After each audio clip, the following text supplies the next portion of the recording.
Hello student, आज आपण शिकणार आहोत इन्व्हर्स प्रोपोर्शन क्लास 7 चं. जेणेकरून जे विद्यार्थी चुका करतात, कशामध्ये चुका करतात, इन्व्हर्स काय करतात, ते अर्थ काय लावतात, मिनिंग काय लावतात, उलट. बरोबर. इन्व्हर्स म्हणजे काय, इंग्रजीमध्ये आपण काय करतो, त्याला शब्दशः अर्थ घेण्याचा प्रयत्न करतो. इथे इंग्लिश नाहीये, इथं काय आपण मॅथमॅटिक्स शिकतोय. मॅथमॅटिक्स मध्ये मी तुम्हाला सांगणार आहे का हे जे कन्सेप्ट आहे इन्व्हर्स प्रोपोर्शन खूप सोप्या पद्धतीमध्ये, मागे जसा व्हिडिओ बघितला होता आपण डायरेक्ट प्रोपोर्शनचा, त्याला आपण खूप सोप्या पद्धतीने तोडून आपण काय त्याला सॉल्व्ह केलेला आहे. त्याचप्रमाणे आपण पण इथं एक एक्झाम्पल घेऊ. त्या एक्झाम्पलच्या मार्फत तुम्हाला काय त्याची जे काही कन्सेप्ट आहे, बेसिक कन्सेप्ट जे तुम्ही शाळेमध्ये समजलं नसेल, ट्युशन मध्ये समजलं नसेल, तर मी तुम्हाला परफेक्ट समजणार आहे. तर काय एक्झाम्पल मध्ये 15 वर्कर आहे. किती आहे? 15 वर्कर आहे. किती? 8 आवर्स आहे. आणि काय बिल्ड अ वॉल म्हणजे तो काय एक काम करतोय. बरोबर. करेक्ट. इथपर्यंत लक्षात आलं? किती वर्कर आहे? 15 वर्कर आहे. किती तास लागताय? 8 तास. एक भिंत बांधायला किती? 8 तास लागताय 15 लोकांना. तर तेच काम करायला द सेम वन, बरोबर, तेच एक काम करायला 12 वर्कर आहे. आणि किती तास लागणार ते आपल्याला शोधायचे. बरोबर. तर आपण काय करू, इथं काय घेऊ, एक्स काय आपण समजू, एक्स अज्युम करू, एक काम आहे. बरोबर. इक्वल टू 15 गुणिले 8 गुणिले किती? 1. इथपर्यंत समजलं? हे कसं आलं? इक्वल का बरं घ्यायचं त्याला? बरोबर. इक्वल याच्यासाठी घ्यायचे जे ते काय इन्व्हर्स प्रोपोर्शन आहे. म्हणजे काय, इकडं काय तुम्हाला दिलं असेल 12 आणि हावर्स आणि ते सेम काम, हे काय असेल तुम्हाला इक्वल असेल. तेच काम म्हणजे एकच काम करण्यासाठी इतके वर्कर आहे, इतके घंटे लागतात. बरोबर. आपल्याला काय हावर्स फाइंड करायचे, म्हणजे किती टाइम त्यांना लागलाय. त्याच्यासाठी आपण काय लिहितोय, इथं इक्वल लिहितो. बरोबर. याआधी आपण काय करायचो, आपण काय एखादी काय आपण याच्या अगोदर शिकलोय, भागित करतो आपण. बरोबर. गुणाकार करून काम किती एका लोकांनी किती दिवसात केलं, 5 लोक किती दिवसात करणार. बरोबर. हा जो आहे तो कन्सेप्ट तो डायरेक्ट होता, म्हणून काय करत होतो आपण, त्याचे डायरेक्ट इक्वल लिहित होतो. बरोबर. एक काम इथं काय असायचे आपले कॉस्ट असायचे, इथं काय असायचे आपले रुपीज असायचे. हे तर लक्षात. कॉस्ट काय आहे, एका कॉस्टची किंमत काय आहे, समजा केळी असेल, काय एका पेनची किंमत काय 6 रुपये, तर 5 पेनची किंमत किती आहे आपल्याला ते कॅल्क्युलेट करायचं होतं. बरोबर. तर आपण काय लिहायचो, कॉस्ट लिहायचो, इकडे काय रुपीज लिहायचो. बट इकडे काय आहे, वर्कर आहे आणि सेम काम तो करतोय. बरोबर. तो सेम एकच काम करतोय, म्हणून आपण काय लिहिलंय, इक्वल लिहिलंय. तुमच्या लक्षात आलं असेल. तर सॉल्व करूया. x equal to 15 multiply by 8 divide by 12. बरोबर.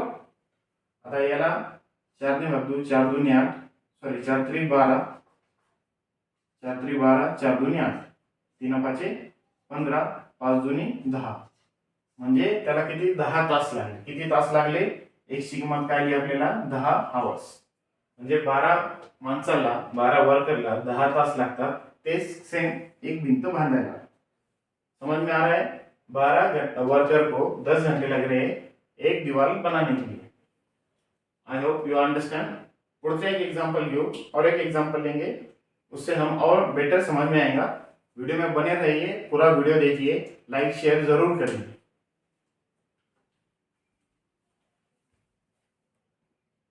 हा एक एक्झाम्पल आपण सॉल्व करू, जेणेकरून तुम्हाला मागचा जो एक्झाम्पल होता पेज नंबर वर किती आहे 65 पेज नंबर वरती तुम्हाला जो क्वेश्चन होता, मी आता तुम्हाला समजवतो, ते नाही समजलं असेल किंवा त्याच्यात काही डाऊट असतील ते आपण या एक्झाम्पल मध्ये क्लिअर करू. इकडे लक्ष द्या, लक्षपूर्वक ऐका, व्हिडिओ पूर्ण बघा, तरच तुम्हाला समजेल. किती बघा 40 पेजेस आहे. काय 40 पेजची काय आपली क्लास मॅगझिन आहे. मॅगझिनचा अर्थ काय, magazine is written to is to be written, म्हणजे तो काय करतोय, एखादी मॅगझिन म्हणजे काय, आपण असं गृहीत धरू एखादा त्याला होमवर्क दिलेले 4-5 धडे, किती होमवर्क आहे त्याला, किती 5 चैप्टर त्याला कंप्लीट करायचे. किती कितने चैप्टर, 5 चैप्टर कंप्लीट करने के लिए समझो 5 चैप्टर कितने पेज है, 40 पेज. येते लक्षात किती 40 पेज आहे 5 चॅप्टरचे समजा. तर एक स्टुडंट, किती स्टुडंट आहे, एक स्टुडंट, किती दिवस लागतात त्याला, 80 दिवस. किती दिवस लागतात हे 80 दिवस कशासाठी, ती कंप्लीट करण्यासाठी, म्हणजे राईट लिहिण्यासाठी काय आहे, त्याला 80 दिवस लागतात.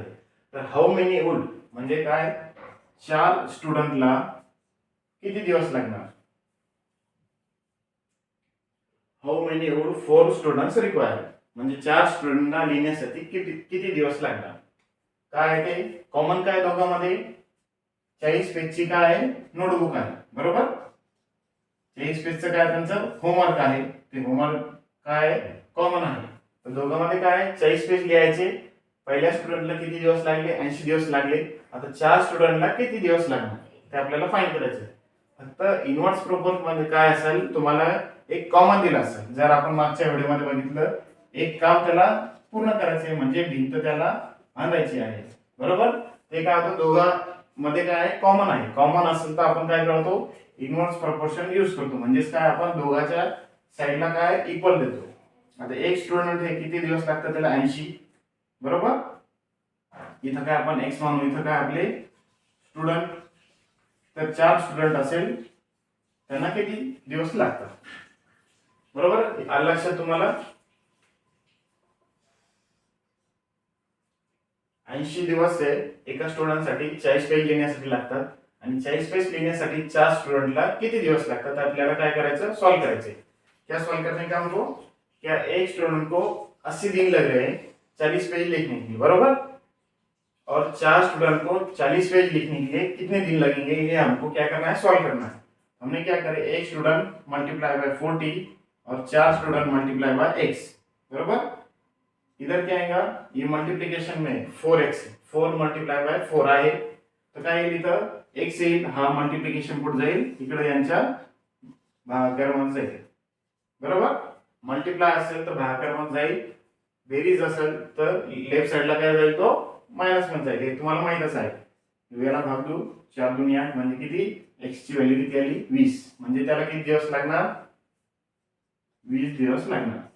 लक्षात, खूप सोपं आहे. चला तर पुढचं एक एक्झाम्पल घेऊ परत.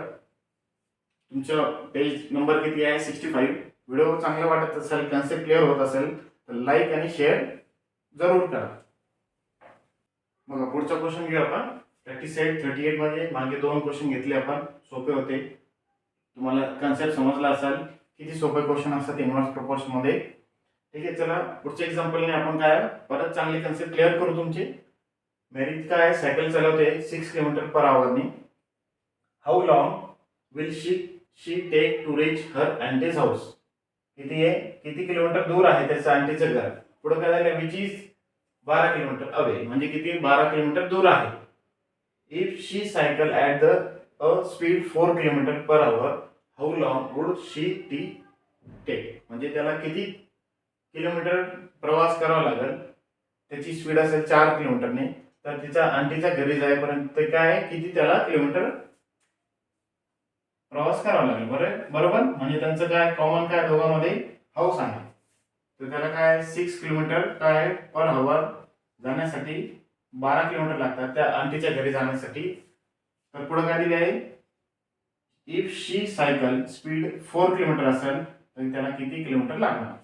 आलं लक्षात तुमच्या. दोघांमध्ये काय कॉमन आहे, डिस्टन्स काय आहे, चालते ती 6, इथं काय आहे 6 किलोमीटरने, इथं काय डिस्टन्स आहे 6ची, काय त्याची स्पीड आहे 6 किलोमीटर पर आवर. एका तासामध्ये काय 6 जाती आहे, तिथे काय 12 किलोमीटर आहे. तर 4 तासामध्ये 4 किलोमीटर पर आवरची त्याची स्पीड असेल. एका तासामध्ये 4 किलोमीटरची त्याची काय स्पीड आहे, आणि त्याला किती डिस्टन्स त्याला क्रॉस करायचं आहे ते आपल्याला शोधायचं आहे. कुठपर्यंत जाण्यासाठी, त्याच्या आंटीच्या घरापर्यंत जाण्यासाठी. 6 multiply by 12 equal to 4 multiply by X. तर हे 4 पुढे जाणार, 6 मल्टीप्लाय बाय 12 डिवाइड मध्ये 4 जाणार, इक्वल टू किती एक्स. 4 त्रिक 12, 6 त्रिक किती होणार 18, म्हणजे एक्स इक्वल टू किती येणार 18.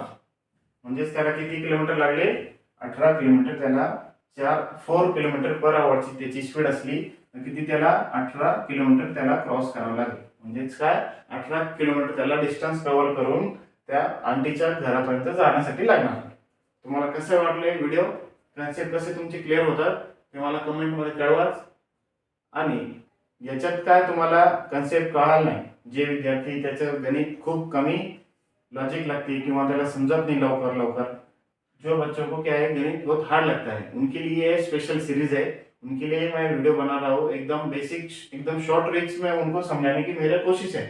तो आप लोग क्या करेंगे, लाइक करेंगे, शेयर करेंगे और क्या करेंगे, सब्सक्राइब करेंगे। इससे पहिले आपको क्या मिले आहे, डायरेक्ट प्रोपोर्शन का भी एक्झाम्पल लिए व्हिडिओ मिले आहे, त्यासाठी पण काय आहे क्वेश्चन तुम्हाला खूप कामी येणार आहे, कशासाठी, घटक चाचणीसाठी। तर भेटू आपण पुढच्या व्हिडिओला।